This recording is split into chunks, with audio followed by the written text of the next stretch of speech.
The man had brought his gun half the distance to his shoulder before he realized what he was doing. He lowered it and drew his hunting knife from its cover. Before him was meat and life. He ran his finger along the edge of the knife. It was sharp.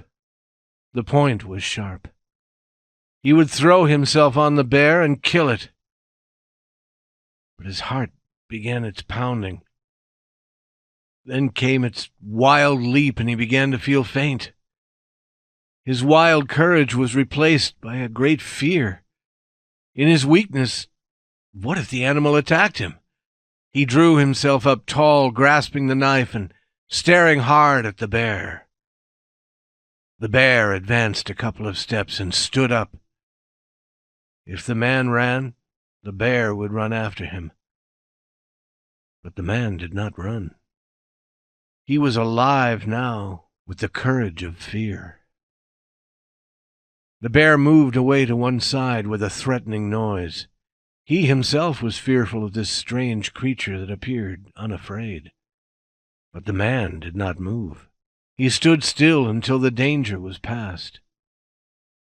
Then he yielded to a fit of trembling and sank to his knees on the wet grass.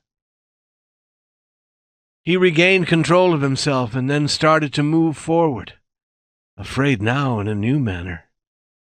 It was not the fear that he would die from lack of food.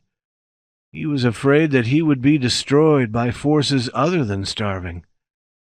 There were the wolves.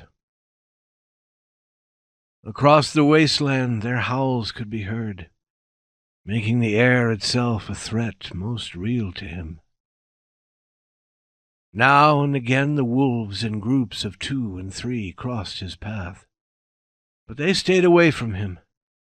They were not in sufficient numbers to attack, and besides, they were hunting caribou.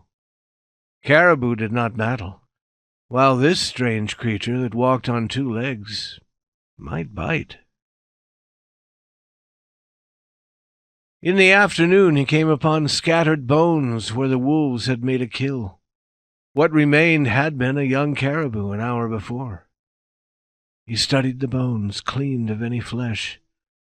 They were still pink with the life in them which had not yet died.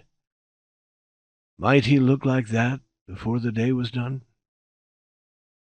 Was this life a fleeting thing without meaning? It was only life that pained. There was no hurt in death.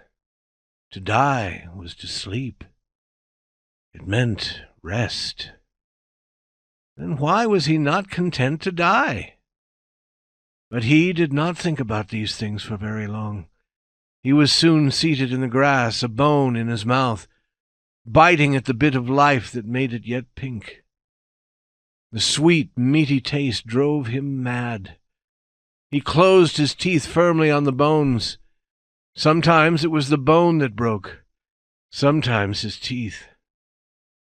Then he crushed the bones between the rocks. He pounded them into tiny pieces and ate them. He was in such a hurry that he pounded his fingers, too. He felt surprised at the fact that his fingers did not hurt much when they were caught under the rock. Then came frightful days of snow and rain. He did not know when he made camp and when he broke camp. He traveled in the night as much as in the day. He rested whenever he fell, moving ahead whenever the dying life in him started up again. He, as a man, no longer struggled. It was the life in him, unwilling to die, that drove him on. He did not suffer, nor feel pain, but his mind was filled with hallucinations and wild dreams. But he still ate the crushed bones of the young caribou, which he had gathered and carried with him. He crossed no more hills, but followed a large stream which flowed through a wide valley. He did not see this stream, nor this valley. He saw nothing except hallucinations. One morning he awakened with his mind clear, lying on his back on a rocky surface. The sun was shining bright and warm. Far away he heard the noises made by the young caribou. He remembered rain and wind and snow. But whether he had been beaten by the storm for 2 days or 2 weeks, he did not know. For some time he lay without movement. The friendly sun poured down upon him and filled his body with its warmth. A fine day, he thought. Perhaps he could succeed in locating himself. By a painful effort, he rolled on his side. Below him flowed a wide river. Its unfamiliarity puzzled him.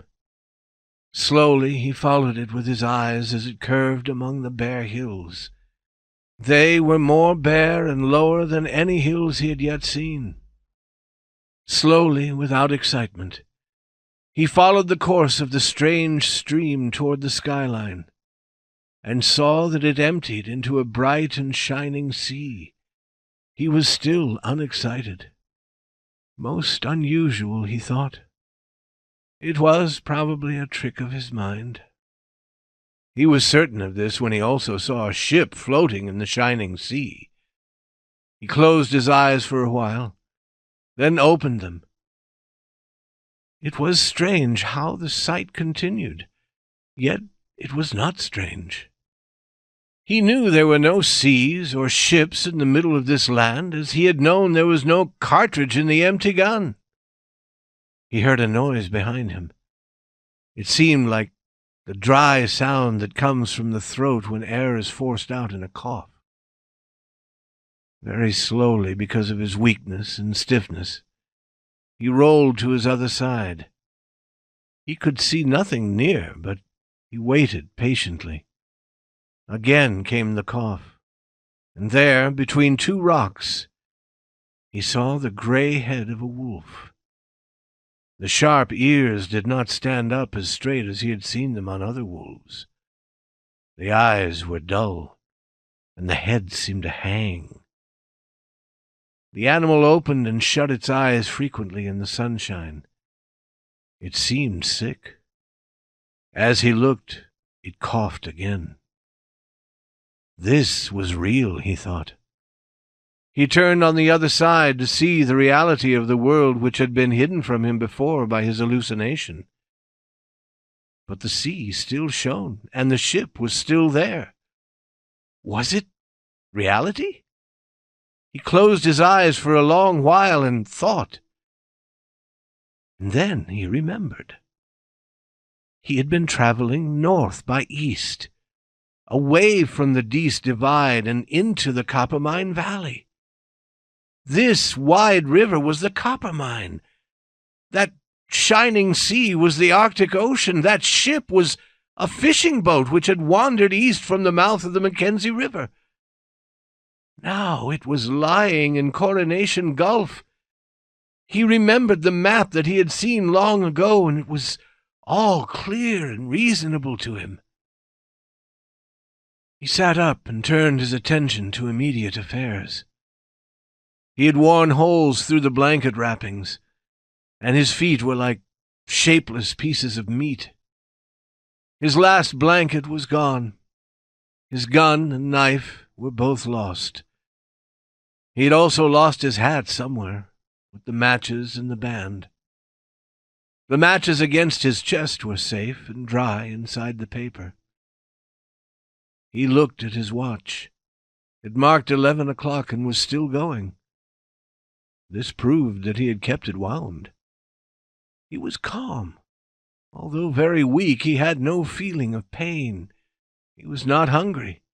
The thought of food was not even pleasant to him. Whatever he did was done entirely by reasoning.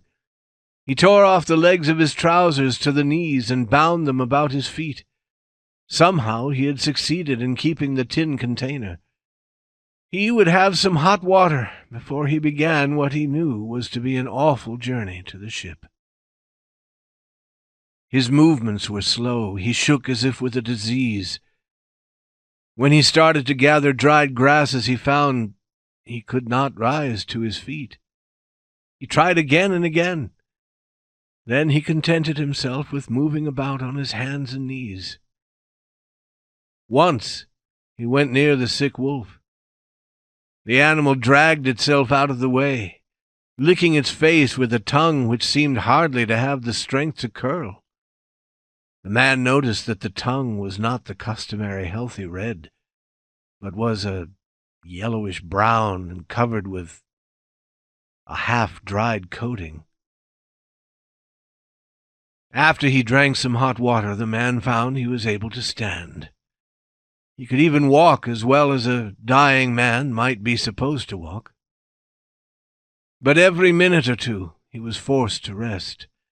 His steps were unsteady, as were the steps of the wolf behind him. That night, when the shining sea was hidden in the blackness, he knew he was nearer to it by no more than 4 miles. Through the night he heard the cough of the sick wolf, now and then the noises of the young caribou. There was life all around him, but it was strong life, very much alive and well. He knew the sick wolf was following the sick man's steps in the hope that the man would die first. In the morning, when he opened his eyes, he saw it looking at him with a hungry stare. It stood with its tail between its legs like an unhappy dog. The sun rose brightly, and all morning the man headed toward the ship on the shining sea. The weather was perfect.